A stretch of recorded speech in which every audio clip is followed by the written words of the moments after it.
Hello बच्चों, कैसे हैं आप लोग। उम्मीद करती हूँ आप सब बहुत मज़े में होंगे। बच्चों, पृथ्वी हमारी धरती माँ है और हमें पृथ्वी का ध्यान रखना चाहिए, है ना। आज हम पढ़ेंगे विश्व पृथ्वी दिवस के बारे में।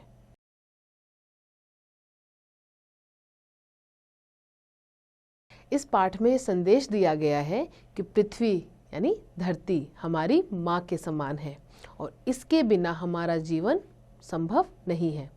अतः पृथ्वी की सुरक्षा करना हमारी जिम्मेदारी है। आज प्रार्थना सभा के दौरान प्रिंसिपल महोदय ने कहा, मनुष्य सबसे बुद्धिमान प्राणी है, फिर भी अज्ञानता के कारण अपना ही नुकसान कर रहा है। तो प्रिंसिपल ने क्या कहा कि जो मनुष्य है यानी इंसान जो सबसे इंटेलिजेंट है इस धरती के ऊपर, बट अपनी अज्ञानता यानी उसको नॉलेज नहीं है, उसके कारण वो क्या कर रहा है, अपनी हानि कर रहा है। नुकसान का अर्थ होता है बच्चों हानि करना। और इंसान किसकी हानि कर रहा है, स्वयं की हानि कर रहा है। मानव अपनी जरूरतों के लिए पृथ्वी के संसाधनों का दोहन कर रहा है यानी मिसयूज कर रहा है। औद्योगिकरण व जीवन में आगे निकलने की होड़ मनुष्य को स्वार्थी बनाती जा रही है और मनुष्य प्रकृति के सुंदर संतुलित वातावरण को बिगाड़ता जा रहा है। यदि ऐसे ही चलता रहा तो यह पृथ्वी जीने लायक नहीं रहेगी। पृथ्वी को बचाने हेतु संपूर्ण विश्व एकजुट होकर आगे आया है। इसी उपलक्ष्य पर 22 अप्रैल को हर वर्ष विश्व पृथ्वी दिवस मनाया जाता है। पृथ्वी दिवस की शुरुआत सन 1970 में हुई और अब यह विश्व के 193 देशों में मनाया जाता है। इसका लोगो जॉन मैककॉनेल ने बनाया था। तो बच्चों, हम सबको ये पता है और आप भी ये जानते हो कि इस धरती के ऊपर जो सबसे इंटेलिजेंट आदमी है वो कौन है, इंसान है। जो सबसे इंटेलिजेंट प्राणी है वो हम हैं, इंसान। लेकिन हम अपनी ज़रूरतों के लिए पृथ्वी का नुकसान कर रहे हैं।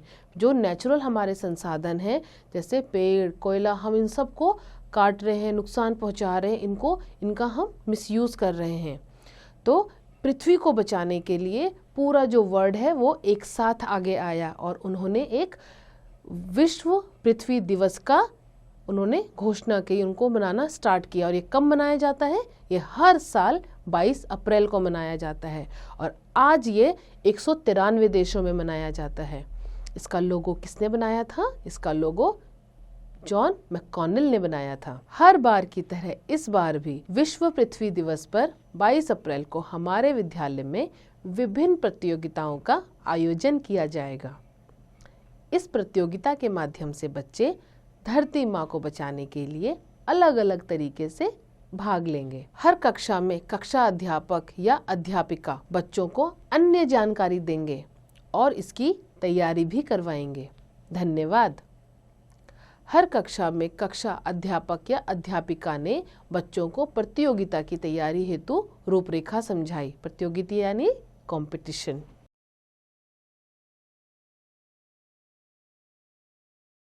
प्रतियोगिता में भाग लेने वाले बच्चों की सूची बनाई गई यानी लिस्ट बनाई गई, जिसमें कार्यक्रम इस प्रकार था।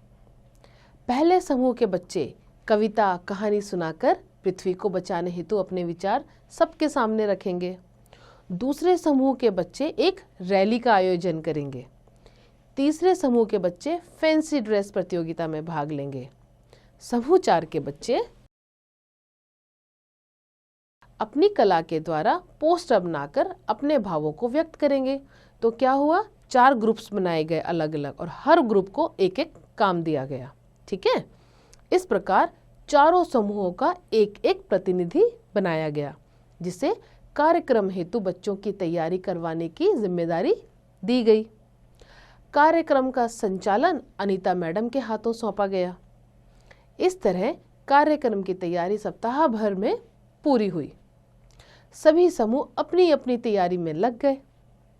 सभी बच्चों के माता पिता को भी विद्यालय के ऑडिटोरियम में आमंत्रित किया गया।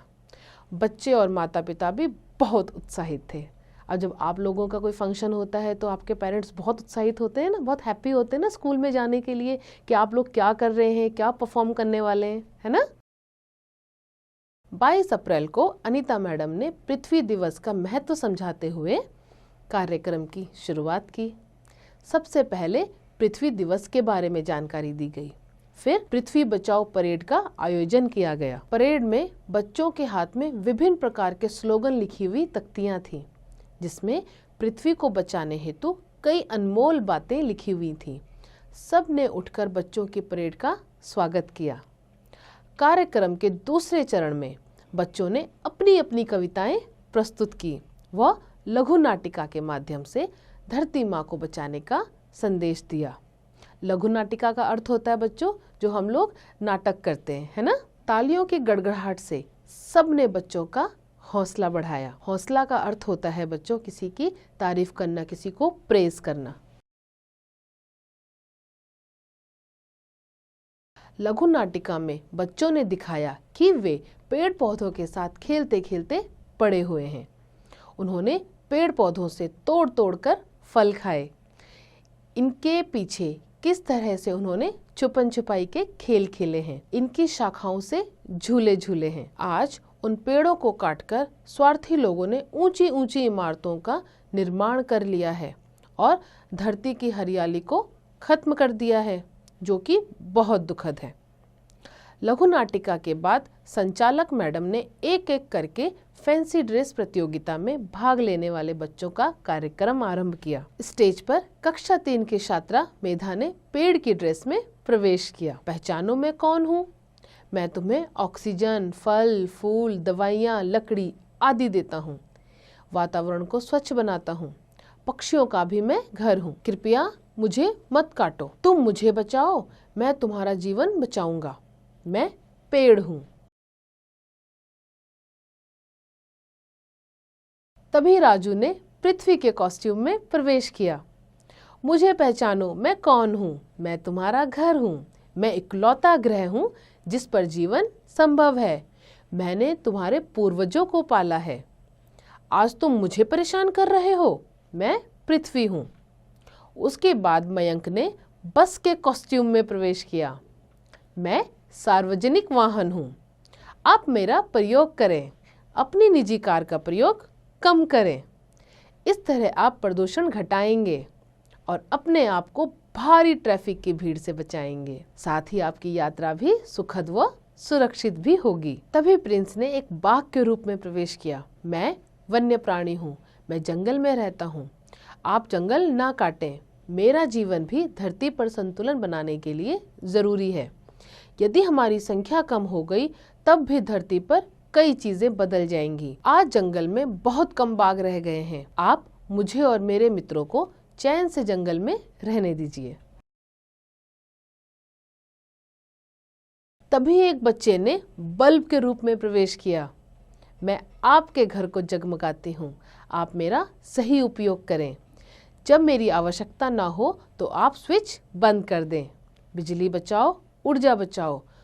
जो ऊर्जा आप बचाएंगे वह आपका कल रोशन करेगी। इसके बाद 3 बच्चों ने अपने आप को कूड़ेदान के साथ प्रस्तुत किया। साथ ही संदेश दिया कि किस रंग के कूड़ेदान में कौन सा कूड़ा डाला जाए, जिससे उसका सही उपयोग किया जा सके, जिसे पुनः इस्तेमाल किया जा सके। उस कूड़े को रिसाइकिल बिन में डालना चाहिए। फल और सब्जियों के छिलके पुनः खाद बनाने के काम में आ सकते हैं। बच्चों की इतनी समझदारीपूर्ण बातों से हॉल तालियों की गड़गड़ाहट से गूंज उठा। इसके बाद दिव्या ने नदी के रूप में प्रवेश किया। मैं जीवनदानी, मैं नदियों का बहता पानी। तुम्हारा जीवन मुझ बिन संभव नहीं, अतः मुझे गंदा करके ना करो नादानी। मेरा सही इस्तेमाल करो, नहीं तो बिन मेरे तुम्हारी भी खत्म हो जाएगी जिंदगानी। इसके बाद सभी बच्चों ने मिलकर प्रकृति व धरती माँ के अस्तित्व को बनाए रखने के लिए एक भावपूर्ण गीत गाया। ऐ माँ धरती तुझे सलाम, तुझसे है हम सबका नाम। पानी, ऊर्जा, पेड़ बचाओ, माँ धरती को समृद्ध बनाओ। अंत में सभी प्रतियोगिताओं के प्रतियोगियों के लिए प्रधानाचार्य, अध्यापक, अध्यापिकाओं व अभिभावकों ने खड़े होकर सम्मान व्यक्त किया। सभी लोगों ने शपथ ली कि हम धरती को बचाने के लिए केवल 22 अप्रैल ही नहीं, हर दिन इन सब बातों का ध्यान रखेंगे, वह पृथ्वी का वातावरण शुद्ध रखने में अपना पूरा सहयोग देंगे। तो बच्चों, कैसा लगा आपको आज का पाठ? इस पाठ से हमें यह संदेश मिलता है कि रिक्त पड़ी भूमि पर पेड़ लगाओ और धरती बचाओ। बाकी इसका अभ्यास आप स्वयं कीजिए।